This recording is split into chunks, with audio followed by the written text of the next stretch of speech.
This is the Flyerdelphia Podcast, part of SportsTalkPhilly.com, with Kevin Durso, Rob Riches, and Dan Heening. Hello, Flyers fans, and welcome to another edition of the Flyerdelphia Podcast, part of SportsTalkPhilly.com. I'm your host, Kevin Durso, joined by Rob Riches. Dan's not able to join us this week.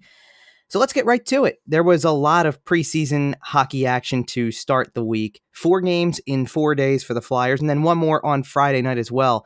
So we're past the halfway point of the preseason. We'll start by getting you the results of those games, and then go into the finer details, players that stood out, cuts that were made to the roster, a few injury notes as well, pieces like that to get caught up on the preseason so far. So the Flyers opened the preseason last Sunday with a 3-0 loss to the New York Islanders at Nassau Coliseum. They played at home at Wells Fargo Center on Monday night and defeated the Islanders 3-1. Shane Gostisbehere scored 2 goals. Michal gets the other goal. Carter Hart debuted in goal for the Flyers in the second half of the game and made 11 saves on 11 shots. They defeated the Islanders again at Barclays Center on Tuesday, 5-1 final there. Goals by a lot of Phantoms players from last season: James DeHaas, Carson Twarynski, Phil Varone, Danik Martel, Yuri Laterra rounded out the scoring late in the third. Then the Flyers defeated the Rangers on Wednesday night at Madison Square Garden 6-4. Oscar Lindblom scores a pair of goals. Corbin Knight added a goal. Dale Weiss scored a goal. Yarmin Rubtsov scored a goal. And Vorobiev got on the board again as well. Brian Elliott and Carter Hart split the duties in goal. Elliott stops 11 of 13 in the first period. Hart stopped 25 of 27 the rest of the way. And finally, Friday night at PPL Center in Allentown, the Flyers fell to the Islanders 3-2 in overtime. Goals scored by Shane Gostisbehere and Travis Konecny. Hart stops 9 shots in the first half of the game, all 9 he faced. Anthony Stolarz comes in and stops 7 of 10 in the loss for the rest of the game there. So a busy first week of the preseason, and it's not really the results that matter. It's the performance, but still 3 wins in 3 nights is certainly an accomplishment, especially the last 3 games of 4-4, I should say. So a lot of action, a lot of gameplay, and with that, also a heavy amount of cuts made. The Flyers make cuts both on Thursday and on Saturday. The roster sits at 35 players as they'll enter Monday's game against the Boston Bruins. One big roster move of note is that Danik Martel was placed on waivers for designation to the Phantoms on Friday and claimed by the Tampa Bay Lightning. So that's more than just a roster cut. That's a player who's now completely out of the organization. Rob, I know you wanted to talk a little bit about Martel and him now being no longer part of the organization. We mentioned here he scored a goal in one of the games in the preseason this week, a game that was really kind of Phantoms dominated. And here's a guy who's been a fixture of the Phantoms for the last 3 years too, made his NHL debut briefly last year. So a couple of high notes on his resume here as part of the organization, and he's a piece that, again, he was an undrafted free agent, guy who had some scoring potential, and here's Tampa Bay seeing him on waivers and taking a chance on him. Yeah, I mean, that's one of those things where I think that the fact that he was claimed off waivers by the Tampa Bay Lightning is kind of a testament to what he has to offer and the skill set that he brings you. Because when you look at his stats over the past couple of years, he's just been getting better and better each year. 25 goals last year, 40 points, and yeah, he did match his point total from the 2016-17 campaign, but he got 40 points in 9 fewer games. So when he's healthy, you look at Martel, he's one of those guys. He's a lot smaller in stature, but I mean, the kid's got wheels. The guy he's just flying around out there each game. And when you look at Tampa's roster, aside from your first round picks like your Steven Stamkoses and your Victor Hedmans and your Andre Vasilevskis, you have a lot of guys. Yanni Gourde, Tyler Johnson, who themselves are undrafted free agents, and you have a lot of guys who have, fallen to later rounds in the draft or, the mid rounds of the draft that have really been making an impact, like Nikita Kucherov being a second round pick and, stuff along those lines. So you also have a lot of the roster acquired through shrewd moves by Steve Yzerman back in his time as general manager there. So it's one of those things where, obviously, you have Brisebois in charge now, and he's looking to kind of, he's inheriting a good roster from Yzerman. He's worked with Yzerman so long that he knows what to look for. He knows how to make shrewd moves of his own, and that's something that's going to be a pretty good pickup for Tampa Bay. And that's one of those things where obviously you had to put him on waivers because you're sending him back to the Phantoms, and maybe you're not expecting anybody would get him. Almost reminds me of that time a couple of years ago when they put Andreas Nodal on waivers because they wanted to try to gauge trade interest for him. But it's one of those things where it wasn't expecting that's how it would work out, but that's how it went. And unfortunately, the Flyers organization has lost themselves a good one. Yeah, no question. And you know what? It's funny you bring up the size factor, and you mentioned Yanni Gordon, Tyler Johnson, and guys like that, because that was kind of the consensus at Flyers practice on Saturday as the news broke that Martel was claimed, is that Tampa loves their small players. I mean, they really do love these players who are all about speed and skill and really do those kind of things. And you said it, Martel can fly. He's a really fast player, and he's a really energetic guy, and he shows that even in practices. He's really a guy who always has a smile on his face. He was a huge part of the Lehigh Valley community in his time with the Phantoms too. He made a huge impact there. He was a fan favorite. We've always talked about how he's this guy who you wish would get a shot, and unfortunately, the nature of the business is that the Flyers have so many players, and this is Ron Hextall alluded to this on Sunday when he spoke to the media as well, that they've got a lot of guys. This is probably not the last time something like this is going to happen, where you want a guy. You'd want to keep the guy in the organization, but you have to make that kind of move in order to get him to where he's readily available for you when the time is right. Maybe there's not a spot for him in the lineup now, and there will be down the road when injuries strike or however it may happen. And this is what you run into. You run into a situation where someone's going to give the kid a shot, and he deserves a shot. I think he's worked really hard to get to that point and to have an opportunity. Part of the equation of making a claim like this from Tampa's side is that he's got to stay on the roster for 30 days starting on October 3rd. So he's got to be on the NHL roster for at least 30 days and presumably has to play. So he'll get his chance. He'll probably, it'd be great to see him start to have that success, get his first NHL goal. Maybe he didn't get a point in the 4 games he played with the Flyers last year. So first NHL point as well. But things like that. You want to see him have success. Maybe it translates and he sticks around the NHL much longer. Maybe he eventually comes back to haunt his former team, or anything like that. So it's one of those things where you feel really good for him because he's earned himself an opportunity. That was kind of the thing too, because both Ron Hextall and Dave Haxtell said it was like, it's good for him to earn an opportunity. He's earned an opportunity. It was just a matter of, it's the nature of the business. You don't want to lose a guy like that, and sometimes you have to. But I really relate to exactly what you had said about Tampa Bay going after those smaller players, those guys who make a big impact with their speed and with their ability to finish and to be able to be around the net and kind of score in different ways, both with a skill angle and with a bit of a gritty angle too. Martel's a guy who doesn't shy away from anybody. So good for him to get an opportunity. And I mean, really, like we said, we're also talking about the roster's at 35 players now. So that's one player out of a heavy amount of cuts. I mean, the Flyers started with a heavy number, as it was, they already had a lot of forwards on the roster. They had 36 to start. They're down to 20, and that's just one piece of it.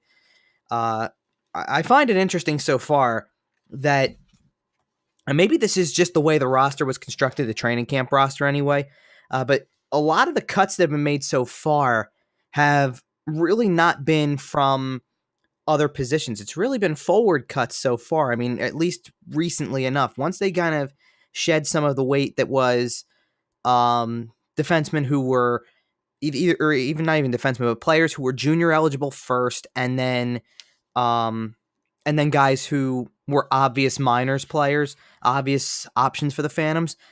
Lately, the roster moves have been getting those forwards who are likely to go to Lehigh Valley off the roster and move them down. So, I mean, there's a lot of players to name, and we'd have to go through a long list of the cuts that were made to go by, at least to go in order. But Martel got placed on waivers on the same day that they also placed Cole Bardreau, Greg Carey.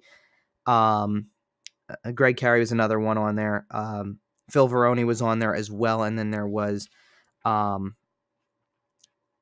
I believe it was a defense. TJ Brennan was also the other one who went on waivers as well. So that was 4 other guys who went through waivers, cleared, go to the Phantoms, and they're Phantoms fixtures. They've been for the last couple of years. So they were obvious choices. The Flyers returned every junior eligible player. Obviously, the headliners of that group are Morgan Frost and Isaac Ratcliffe. And in both cases, I thought they had moments in preseason or in camp drills, but they just weren't those. They're not standout players yet in camp, and that's what you got to be in order to really make the team out of camp.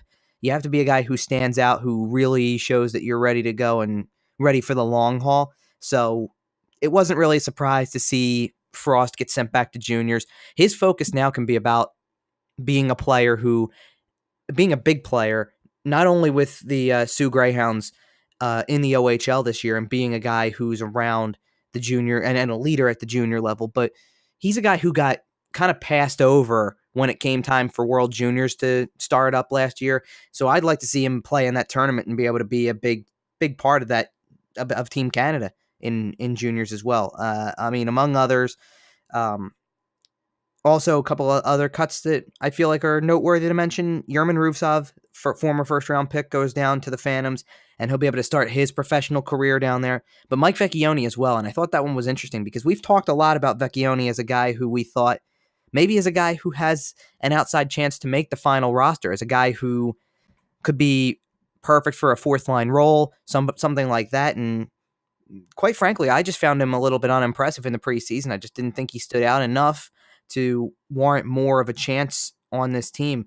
Was there anybody who got cut, maybe that didn't surprise, maybe it wasn't so much of a surprise to you, Rob, but was somebody who you were looking for more out of and kind of this is where it's come to, or anything like that? Yeah, one name that didn't exactly surprise me, but David Drake was something that was an interesting one because when you look at how long he's kind of been around with the organization for, he's just it's something where you have so many defenders who are coming up, and you figured he would have that familiarity by now that he would be able to kind of get by or kind of lead the way a little bit rather than become more of an afterthought. And it's one of those. One of those things where I did kind of feel similarly about Mike Vecchione, where you feel like he would have he would have more of an outside shot. I mean, it's something where obviously when you look at the center situation, how jam packed it is, and how it's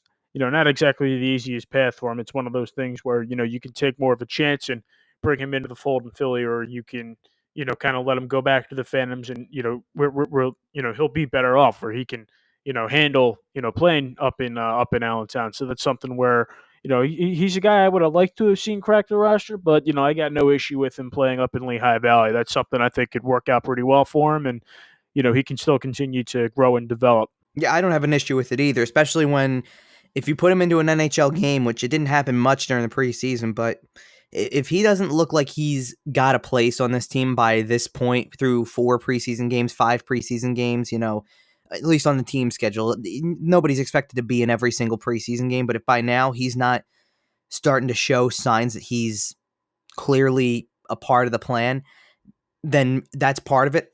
I also kind of factor in guys who maybe weren't expected to be here.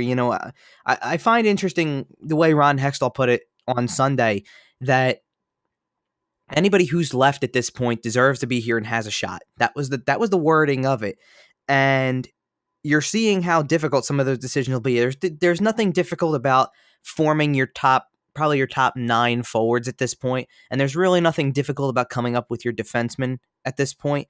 But you've got some decisions to make with the bottom 3, or maybe part of the bottom 6. 4 pieces out of the bottom 6 are still possibly up for grabs. Defensively, there's always potentially a shot that anybody could squeeze their way in there as the 7th or the 6th guy and knock somebody to the 7th spot. And goaltending is certainly up in the air, and we'll get into the goaltending a little bit more. We'll start to transition toward the goaltending, I should say, because let's talk a bit about injuries here for a second. Just because injuries are a reason that other guys may get a longer look, and I look at some of the players that are injured, and you can kind of see where there's an opening for some people potentially.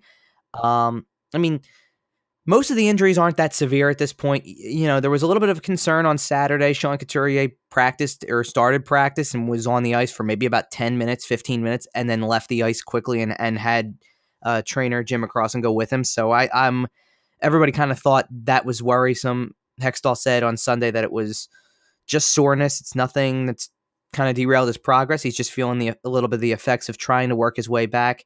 He's still expected to get into preseason games, which basically means that the regular season is still in the works for him, or being ready for the start of the season. Same thing with Simmonds. He's not playing in the preseason game on Monday against the Bruins, but he wants to get into one, and the plan is to get him into at least one, if not two. So he might play in either both of the last two against the Rangers at home and the Bruins on the road, or just one of those. Who knows? And then I think you look at, and Travis Sanheim's kind of the same way. There was really nothing alarming about him. He did miss practice on Saturday and Sunday, but I don't think that there was anything, at least in terms of what Hextall said. He just kind of made it sound like everything's right on track with him too. So there's nothing to really be alarmed about, even though he's missed practice a couple days. The longer term injuries, or that or in some cases that we thought were longer term.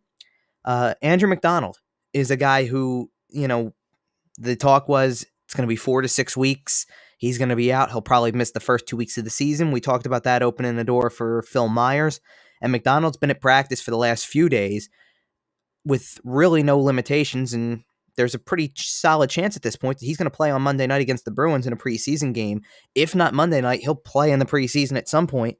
So the regular season is pretty much possible for him at this point. I'd even go as far as to say it's likely he'll be ready by October 4th at this point with the way he's practicing. So maybe that takes away a spot from the defensive side, and then that leaves you with the only other two injuries that are really out there at this point, and that's goaltending. Alex Lyon goes down. He's out for 4 weeks, and that was just a simple – he went out for warm-ups for Tuesday night's game against the Islanders, and he tweaks something in the lower body, and that turns into an injury where he's out for 4 weeks. So he'll miss the start of the season for sure. And then Michael Neuvirth also, he was supposed to start Friday's game in Allentown, and he looks like he tweaks something at practice and in the morning skate session, and he goes off. And next thing you know, not only is he not playing in Friday's game, but he's also missing practice all weekend. And Hextall is telling us on Sunday that while there's no definitive timetable, he knows that it's going to be more than just days, and it's probably going to make him miss the start of the regular season. So that kind of gives you an idea of how long Neuvirth's going to be out. And again, I think, Rob, we've talked about this too many times to count at this point, and it's becoming an unpopular trend for him, or it's something that's big for him in a contract year. Is here we go again. Neuvirth once again is out with another injury, and we haven't even gotten to the start of the season yet. And if this turns into a regular thing, then I don't know how he's supposed to stick on this roster, because you're going to get somebody up here who's probably going to run with an opportunity. You've got 3 guys that are below the main the two veterans,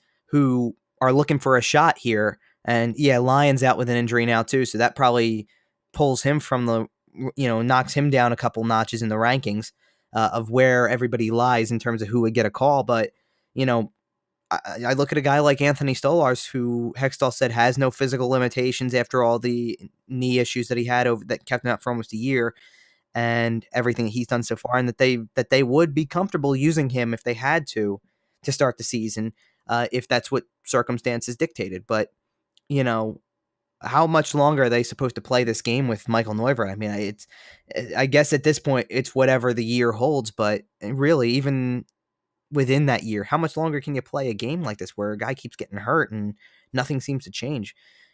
Let me get your thoughts on the goalie situation here, Rob, because you got 3 goalies who are actively participating in camp. 2 of them are coming off of injuries or years where they lost a lot of time due to injuries.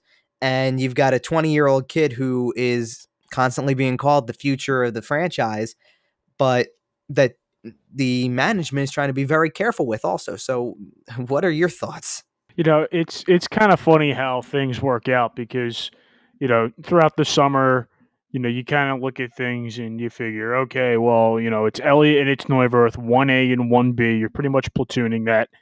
And it's one of those things where, maybe if somebody gets hurt, maybe if it's one of those guys, or if it's both of those guys, or if it's somebody at the AHL level or what have you, then yeah, that's how Carter Hart, gets up, and that's how he gets his shot. But, that's one of those things where, if you tell anybody that, throughout over the course of the summer or, at the end of last season, okay, yeah, that makes perfect sense. You're not going to get a lot of people disagreeing with you. But when you look at how quickly it all happened, where, you have the potential injury to Neuvirth, you have this Lyon injury, which is, I mean, that's it. I'm really feeling for him on that one. You look at how hard he's been working. He went from pretty much in his own right, kind of an afterthought in the goalie picture, to somebody who has an outside, honestly could have been the first call up in the event of an injury to the NHL guys.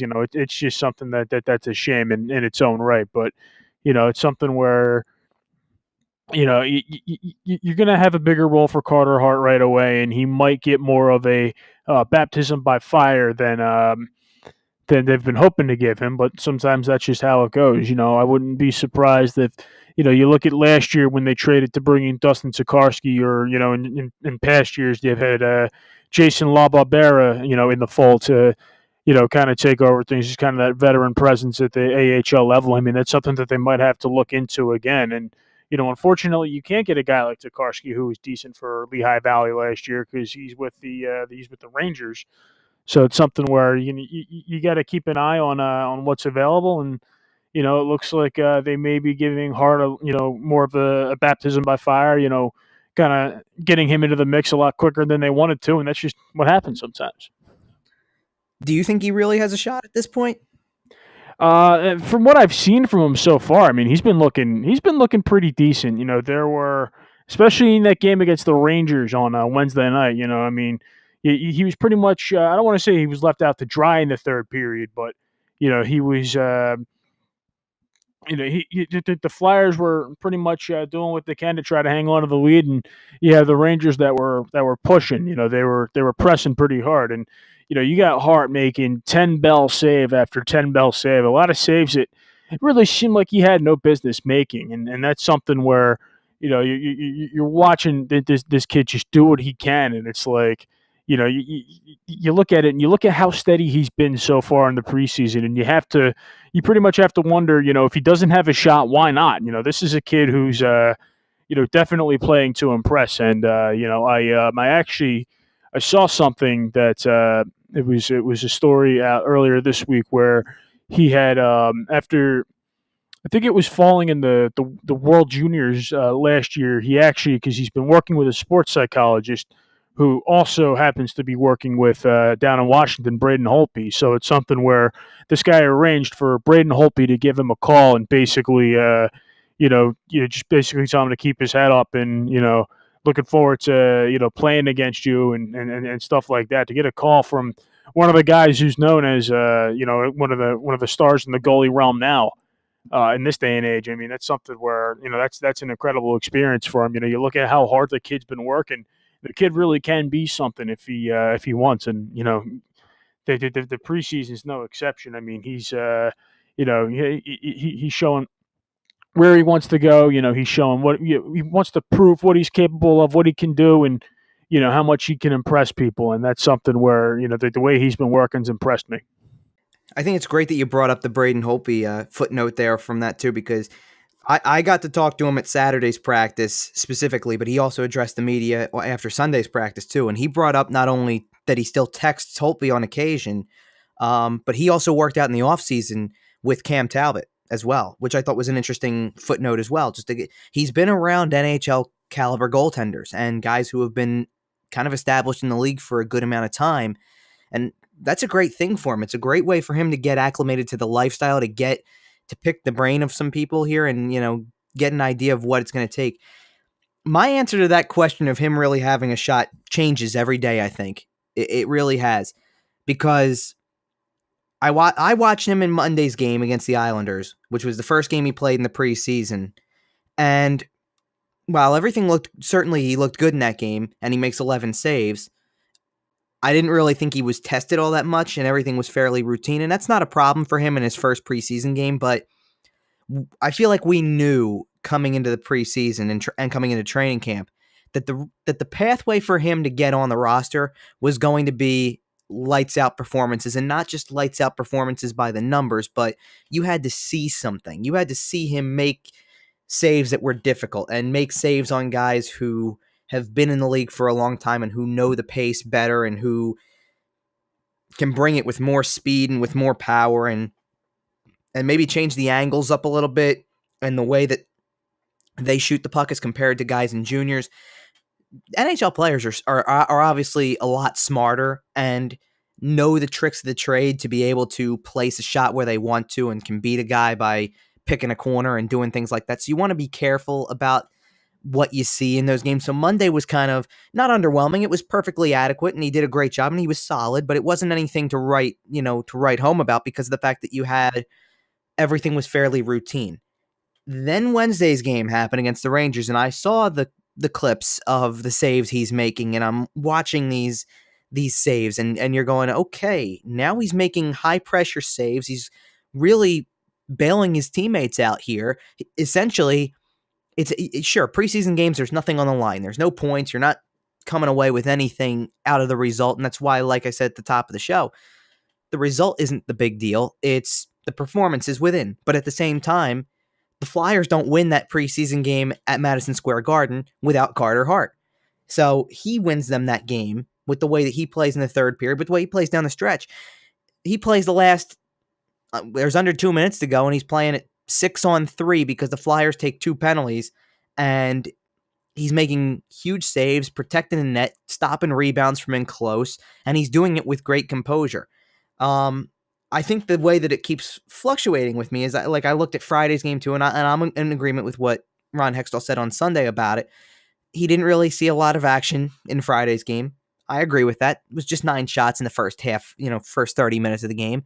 That's not a lot of work, and it wasn't anything that was really complicated. He took, I think it was about 12 minutes into the game before he even had a shot on goal against him. So those things factor in, and I understand that.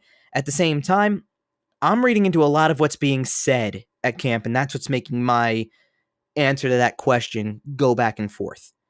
Because I'll see him perform well against the Rangers and think that was the game so far that indicates he can handle dicey situations in front of the net.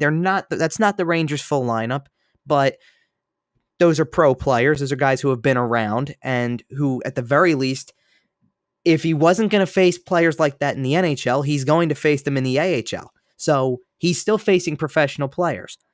That being said, when these injuries start to happen and you have Dave Haxtell saying, we're not going to skip any steps with him, the plan is to not skip any steps, that almost shuts the door on the opportunity no matter what happens. Then, I feel the same way. The consensus is that they don't want to start him at the NHL level right now. It's just that they do just about anything at this point to avoid having to use him effective immediately. And at the same time, I think Ron Hextall's coming to terms with the fact that the injuries are the injuries. Neuvirth goes down again. Lyon's injury has been unfortunate. And it's hard to argue that with the 3 goalies you have left after those injuries, you could even take those 2 goalies and put them completely healthy. The 2 goalies being completely healthy changes the answer because I think they'd go experience with Neuvirth over anything else. Even if Brian Elliott was a lock, it wouldn't mean that Hart jumps 3 others, include all 3 having some form of NHL experience and makes the roster. You take Neuvirth out with an injury, you take Lyon out with an injury, and now you're looking at who's the best goalie out of the 3. Hart's been the best goalie. It's been indicated by the numbers, and it's been indicated by the numbers. It's been indicated by his play. It's been indicated by the way he's handled his business in a way. I mean, I'm not saying that Brian Elliott's not handling himself. He's been in the league for so many years now that of course he knows how to handle himself. But Elliott's coming off an injury, so he's limited. He's not on the ice nearly as long as everybody else is in practices. Does it make you feel for a guy like Stolarz a little bit? It was funny. Like Anthony Stolarz, we kind of laughed about this. We were waiting for Carter Hart to come in to speak to the media. We were getting him on Saturday afternoon, and we're standing around the locker room, and a couple players are popping in and going, "What's everybody doing in here?" or whatever. Like, it's not a common occurrence that the media wants to go in and speak to the prospects at this stage of camp, and Stolarz cracked the joke and said, I'll give you 79 guesses to figure out what they're who they want. And it was kind of comical and all stuff like that. But like, it was funny. Stolarz also answered a question about, do you feel like you're the forgotten guy here? Do you feel like you're the forgotten guy in the rotation of these 5 goalies where, because of that year missed or whatever? And he admitted he feels that a little bit, but he's also trying to prove that he's good to go and he can do what he did 2 years ago and when he got a bit of an opportunity. So it's kind of all over the place, but it's becoming more and more obvious that Hart's kind of a candidate for this job anymore. And I take what Ron Hextall said on Sunday, and I'm going to read this off just because I wanted to bring this up because I found this kind of interesting because Hextall was asked how Hart's performed so far, and he says he's been good, he's poised, he's been solid. And then he got asked, was he NHL ready? And his answer kind of was one of those, well, there's still steps to go, but he's looked solid when he's played. That's what Hextall said in response to that. So you feel like with that kind of response, the door is slamming shut again. No matter what happens, he needs time. He needs time. And then it came back around, and Hextall says this, that there's a lot of factors that come into play. You can't ever say ever about anything. If it's right for the team, sometimes you have to do it. Obviously, we're cognizant with any young player about what we feel like the right path, and history tells what that path is. But he follows up and says, I haven't ruled out anybody that's on the ice with our team right now. They're here for a reason. They've earned to be here at this point, and we'll make decisions as we go along, which now indicates there's a way for Carter Hart to make this team. It's not going to be a traditional way. It's not going to be all performance-based. Some of it will be because he has to prove he's good enough to be the guy to go should they need to use him. But it sounds more or less like this needs to be a situation where he's going to have to come up if he starts the year, and he's going to have to run with it. And it was funny because another player that was talked to on Sunday after practice was Shane Gostisbehere, and the idea, go back a few years where Shane Gostisbehere was that player, the guy who got a call up because of an injury, and then when it came time, he wasn't going anywhere. He was the guy who was sticking around because he was having such a good year.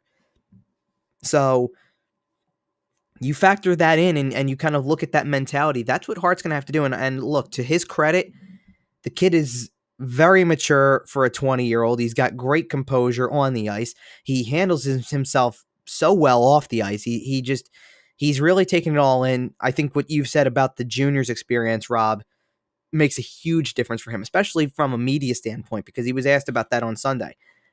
Does that change things? He goes, yeah, when it comes to World Juniors and Team Canada, people are crazy with that, and the media is all over the place, so it does help. And it's strange because you don't expect the goalie to be. We always talk about how goalies have the longest pathway to get there. The development takes the longest, but he's trying really hard to not focus on the outside distractions. He's not focused on the injuries that may be opening up an opportunity for him. He's just trying to go about his business. And, quite frankly, when we did last week's episode, I said I didn't think there was any way he made the team. And I said that also thinking that as long as everybody stayed healthy, I didn't see him being on the roster with 3 preseason games to go. I thought he'd get into a game, maybe 2 in the preseason, but I also thought when it came time for it, it was going to be one of those situations where as long as everybody's here, the closest thing that anybody was going to have to making the jump past Elliott or Neuvirth was maybe Alex Lyon because of how long he played at the NHL level last year. Other than that, I figured Hart was not going to be in camp for this long of a look, and to his credit, because I look at a guy like Phil Myers, and I thought Myers last year looked overwhelmed by the situation, looked like the stage was a little too big, and that's why the minors was needed for him. And this year he looks a little bit different at it, and he's been in a lot of games. I don't feel like Hart's let this get in the way of it. I don't feel like he's come into camp or played in an NHL arena. He's played in Wells Fargo Center now. He's played at Madison Square Garden, and don't get me wrong, he's kind of got the typical 20-year-old rookie mentality of it's really cool to do this, so he's treasuring the experiences, but he's also not getting overwhelmed by them. I think that's important for him. I think he's as determined as anybody. He does not want to talk about next season because his focus is this season and starting the year with the Flyers. And I just think now more than ever, he's got a better shot than any of us would have expected because of the fact that he's stuck around to this point. The injuries have presented the opportunity, and as long as he's still getting games, I mean, he spent the whole weekend talking about how his focus right now is being ready for Monday if he's playing in Monday's game. That's where his mindset is. He's not worried about when next cuts are going to be. He's not worried about if he makes them. He's not worried about other people's injuries. He does, he's really taking it all in, and he's really trying to learn as much as he can. And so far, I think he's proven that he's a quick learner. I think he's really proving that he's handled himself so well. And you know what? I'll say this. Get excited, Flyers fans, because if it's not this year, if it's not the start of this year, if it's not later in this year, whenever the time comes for Carter Hart to join the Flyers, he's got the makeup to be good. He's got the ability. He's got the mentality. He's it's funny. I feel like, we've dealt with a lot of, I think there's been a lot of head cases at times. You go back to Brizgalov and, and then you go to Brizgalov first and how much of a kind of a head case he was. He was a little bit out there in terms of where he could, where he could be in a way, some of the things he would say sometimes. And he's a character. And, Steve Mason maybe wasn't as much of a character, but there's a mentality to goaltenders. It's a different kind of mentality. And Hart's just got this laser focus. It's very interesting to see. It's the pitcher on game day. Phillies fans would talk about how Roy Halladay was that kind of way. He comes in and it's focusing on the task at hand, and it's doing it with laser focus, with no distractions. Hart's very much like that, and he's 20 years old. I mean, it's just so impressive. So I don't know if he's got necessarily a shot. I mean, look, he has a shot. I don't know if he's got a spot. I'll say that much. He's got a shot at one. I can't say with any certainty that he's going to be here beyond Saturday, but you'd like to see it. You'd really like to see it because I think he's done just enough so far to keep everybody's eyes on him, to be that guy. I think it says a lot. I mean, it's funny. One of the goals that was allowed in the third period of that game against the Rangers was one that people were kind of saying, we'd like to have that one back probably. It was not the prettiest goal, but I mean, again, a defenseman gets beaten. It basically turned into a one-on-one situation very quickly. At the same time, I look at it and I go, the other two games where he stopped all shots he faced, I think combined it was 20, 11 on Monday and 9 on Friday against the Islanders. If it's routine, he's stopping it so far. And that says a lot. I thought on Friday, the one area where he looked pretty good was early in the second period. The Flyers had to kill off a 5-on-3. And again, he handles himself really well. He doesn't get too jumpy, and he's adjusted to that. He's talked about that himself, that's one of the biggest adjustments to the pro level is how you want to make sure your feet are set. You need to be very quick in reaction. I think he's been as good as anybody in terms of being reactionary and making those difficult saves at times. He's been really good at tracking the puck and being in position to react quickly. So he's given himself a chance with all of those skills. It's just a matter of where it goes from here.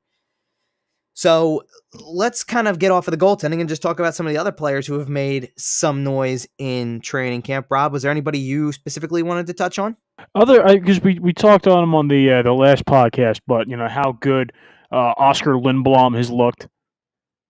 And just how, because obviously he does bring some NHL experience with him to camp this year, and it's one of those things where he comes up kind of later in the season last year and definitely has made he's definitely been making a name for himself so far this camp, and somebody who I expect to return to the roster and just kind of get maybe see if he can parlay this into a nice hot start.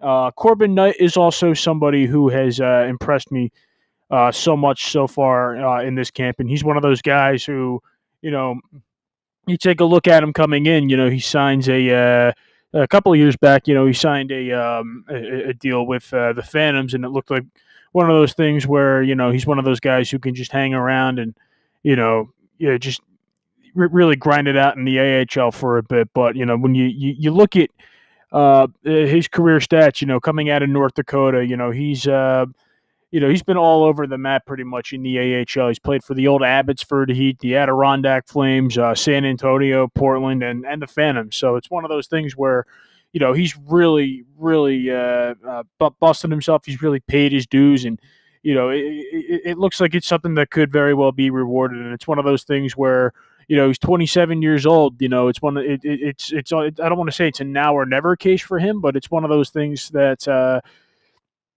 It's something where he's not going to have a lot of further shots down the line, and it's one of those things where he's making the most of his time here so far, and he's really impressed me. Yeah, I agree. I mean, based on look, I'll start with Lindblom for you for a second, just because nothing's changed in my opinion about Oscar Lindblom. I said last week he's a lock to make the team, and I think he's even more of a lock now. I think you saw exactly what he's going to be able to bring. With the way he started that game against the Rangers on Wednesday. I think he's got a different look in camp this year than he did last year. He was close last year, and we all knew it, and it was just a matter of when the opportunity kind of came along for him. I think now he's more prepared for what camp was going to dish out to him, and even more than that, I think he's just come in knowing there was a place for him. I think he feels like he had a place to begin with because of the fact that he ended the year getting that experience.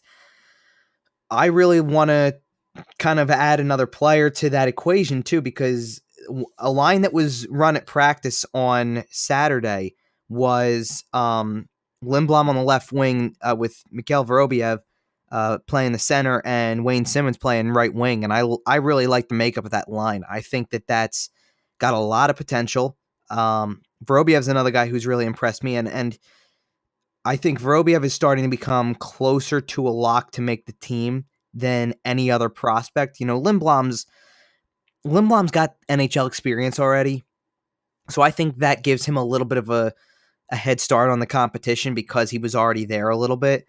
But Vorobiev's a guy who kind of really was going to have to make a huge statement to be around kind of probably this point in camp even, and he's earned his spot, and they keep playing him during practices and even in games, I should say too, in situations. On Sunday, they're running power play units, and while Sean Couturier is not on the ice to take part in practice because he's dealing with that soreness, Mikhail Vorobiev's the guy who's filling in the slot on the top power play unit, and Dave Haxtell wants to give him a game there and see how it looks. So pretty good chance he's playing there Monday night.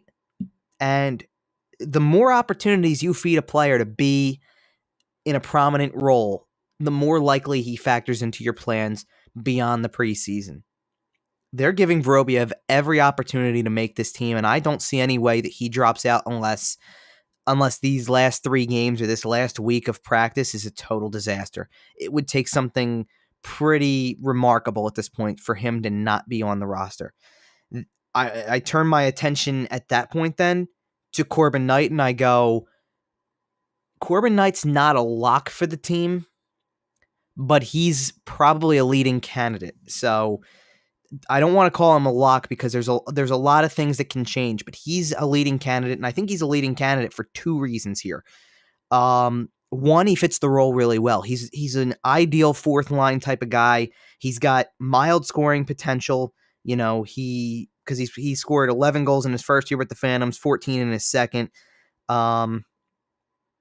He's familiar with Dave Haxtell because he did play at North Dakota, and in his college days, he was a guy who topped off at around 15 goals a year, and that's decent. You're not, it's nothing that's great, but then again, that's not what his primary role would be. So you're looking at a guy who has the ability to potentially drive the play a little bit and be a guy who can have some offensive prowess to his game, but his main thing is defense. He's a good penalty killer. He fits that kind of role too. Maybe that's where your penalty killing upgrade comes from. Who knows? But it's like you said, Rob, he's kind of bounced around a lot in a few different ways, and he's bounced back and forth over the years between the AHL and the NHL. He played 7 games for the Flames in 13-14. He played 2 for the Flames in 14-15. He played 20 for the Florida Panthers in 15-16. So before joining the Flyers, he had 29 games of NHL experience. And maybe, you're probably not that far off in saying that, here's a guy, he actually, Corbin Knight, he actually just turned 28 about 2 weeks ago. And you're probably right. This might be one of the last chances he gets before you fall into that more of an AHL lifer kind of guy. How far off in his career path is Corbin Knight from being what Colin MacDonald is, and a guy you can call into action at a moment's notice because he has prior NHL experience, but maybe to stick with an NHL roster and be a regular. So I don't disagree with that statement. I think this might be one of his best opportunities, and he's really done well with it so far. He's embraced the role, and I think it's a role. It's kind of tricky because they've run Jordan Wheel in that situation too, because Vorobiev has kind of jumped up a couple notches. So now Jordan Wheel doesn't even really factor into the top 9 either.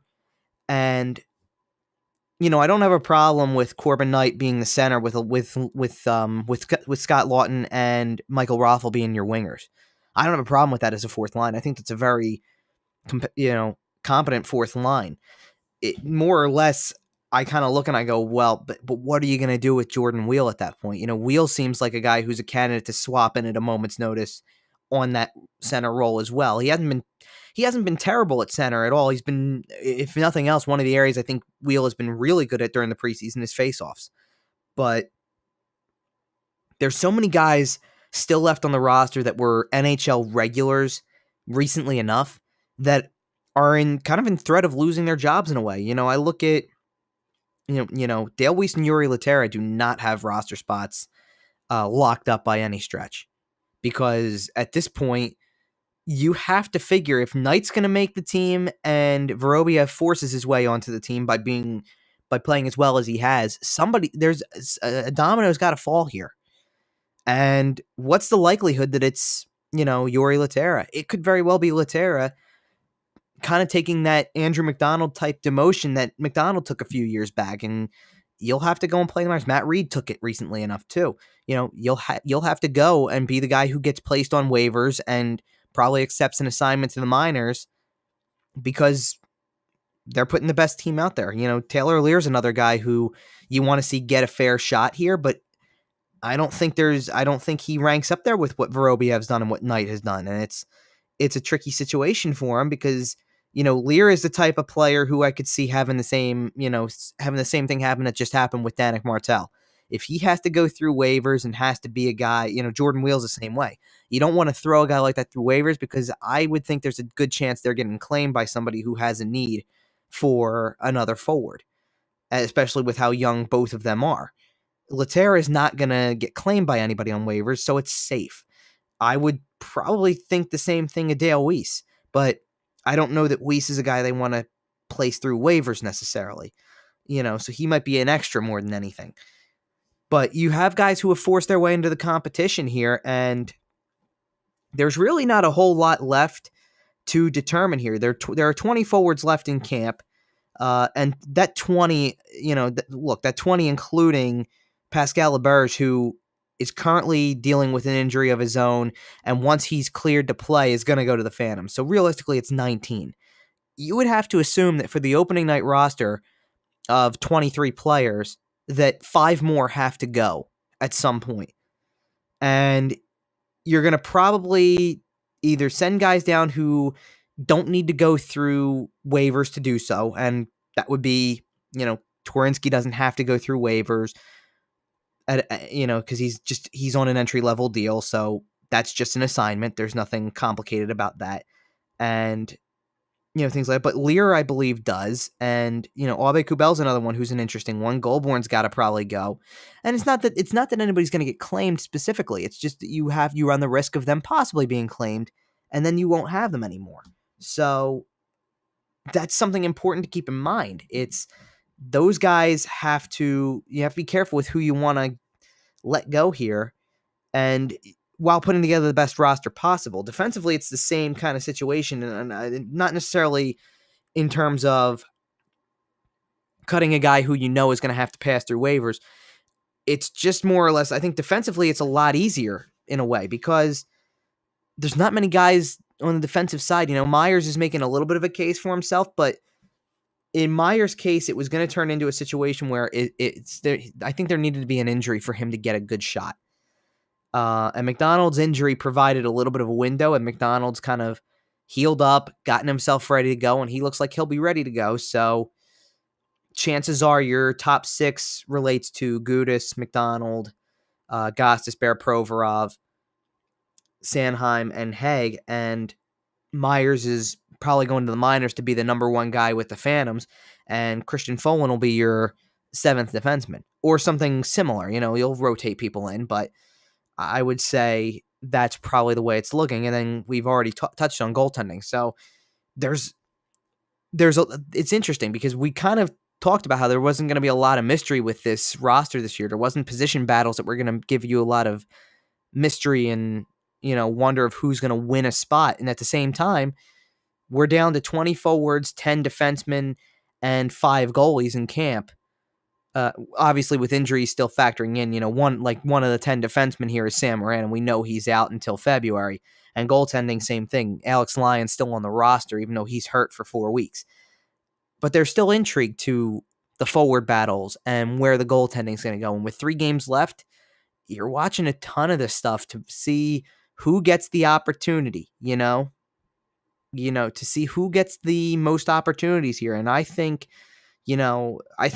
who you see on Monday in the game and who you see on Thursday in the game is a big indication of where it's going to go. Hextall said something a little bit about cuts possibly coming on Tuesday, and that could kind of get you down to, I would say if they got themselves down to, maybe 17 forwards, 8 defensemen, and kind of figured out the rest from there, 3 goalies are going to have to be moved in some way.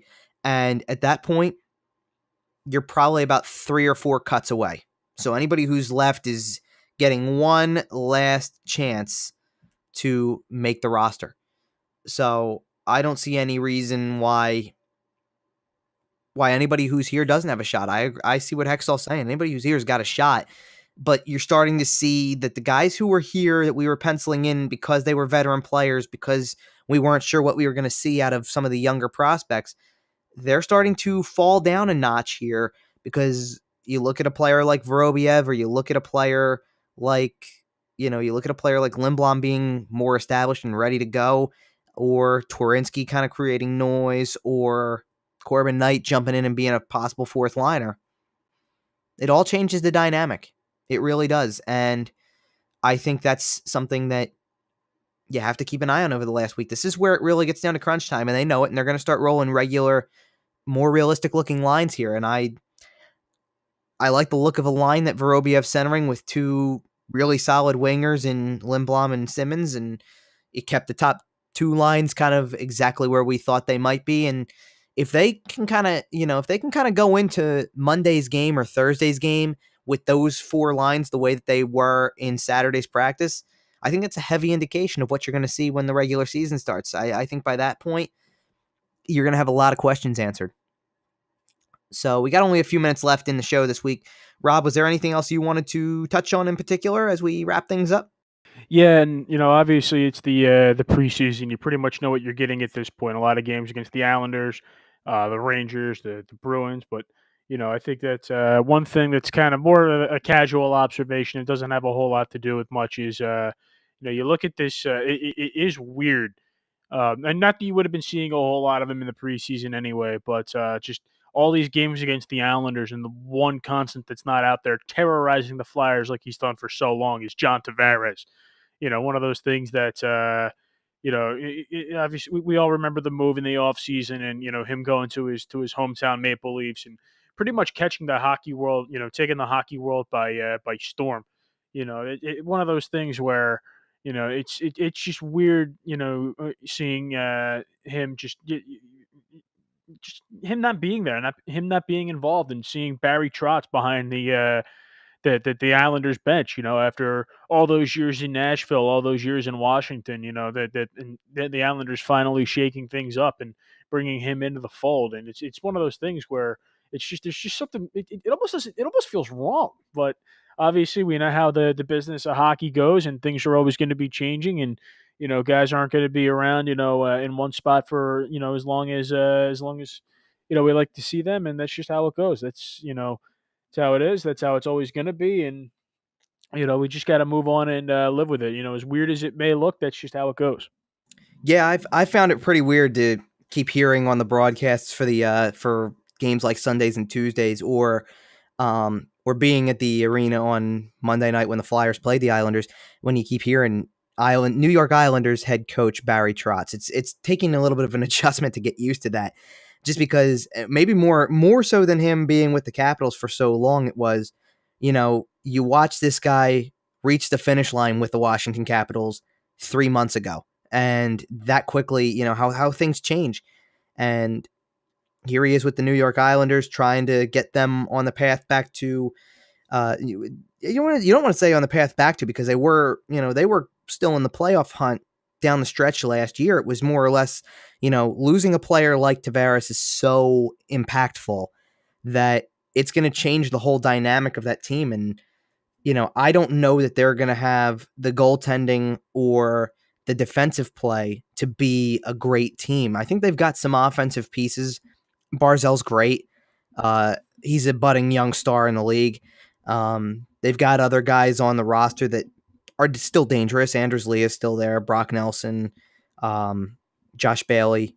But is that enough? And how easily could some of those guys get factored out, or fall into a slump? Tavares was a guy who didn't really, as superstars tend to do in this league, he didn't fall into a slump very often. He would continue to be a dominant player. So you lose the dominant player here.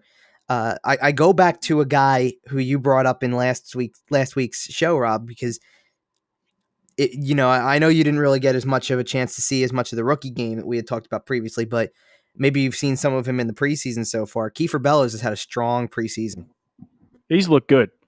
I don't doubt that he's got a shot of making that team based on the way he's played. He's looked strong, and he's getting the opportunities to play with, the top guys. So, truth be told, it seemed like every time you turn around, he was a guy who was somewhere near the net or finding a way to score a goal in these games against the Flyers so far in the preseason, or, the rookie game, or whatever you want to go with. But that's, I think new seasons are about making those adjustments, or the weirdness of some new things. When I was at Monday's game against the Islanders, and it's the first home game of the preseason, you had to stop and think about it for a second and go, 25 in orange? Oh yeah, that's right. That's JVR's new number. Like, it took a second to adjust to the fact that, yes, he's back. You knew he was back, but at the same time, you find yourself looking for 21, and then you have to realize that's not James Van Riemsdyk, that's Scott Laughton still, and that was something different to see. That is one of my favorite things about any new sports season, is when you watch you watch any game, once the season starts up, and you see a guy who maybe you might have heard something about when he signed a deal or got traded to this team, but it just kind of slipped your consciousness, over the rest of the offseason, and you watch him and you're like, the hell, he plays there now? Or you watch like a Washington Nationals game earlier this year, and you're like, Ryan Madsen, I remember when his dad was a Philly. Oh. Well, actually, I had a moment like that yesterday, or the other day. There was a game on the NHL Network. It was a preseason game between Vancouver and Calgary. I completely forgot that Jay Beagle had signed with the Vancouver Canucks until they brought him up, and it's like, oh yeah, that's right. That's where he plays now. So yeah, it happens all the time, and it's one of those things. It's just a whole thing of adjustments. And to be fair, I think, I think it's safe to say, like Robert Haggett said on Sunday, it doesn't feel like the defensive core is all that different. Folan's a new addition, but for the most part, it's pretty much the same.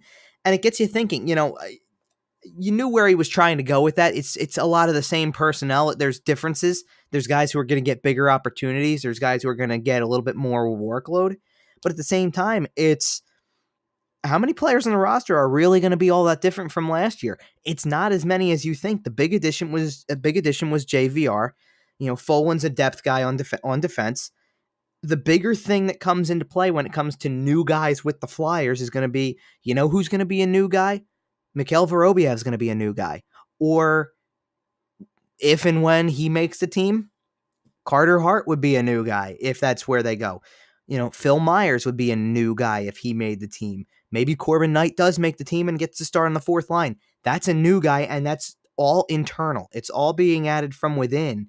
So they didn't really do a whole lot in the offseason to make free agency this big thing, but they've upgraded with one major free agent signing and the fact that Vorobiev looks like a fit in a third line role. Or, whenever the time comes, Hart looks comfortable in goal in an NHL game. Those are all things that are important. So I think you're right. It's a lot of adjustment. It's going to be, speaking of like the Boston Bruins in a way too, because of that's who Monday's opponent is, and trying to figure out who on that roster might be different. Whatever, I'd go back to that Calgary-Vancouver game I was talking about, and Austin Czarnik's playing for Calgary, and it's like, oh yeah, I forgot about him too. That was a guy who people talked about as a potential fourth line type of role player for the Flyers at one point in time, knowing he was a free agent. So all interesting little footnotes and things like that. So we'll be watching out for that kind of stuff. There's only 3 games left in the preseason, and it's getting down to crunch time, and we're going to see the rosters really come together over the course of the next couple of days, I would say. So that's really where everything's at, and we're getting closer. As this week's podcast goes up online, we're going to be at 10 days left until the regular season, just 10. And when you really consider it too, you're down to probably about 6 days before everything, it's exactly a week before rosters have to finalize.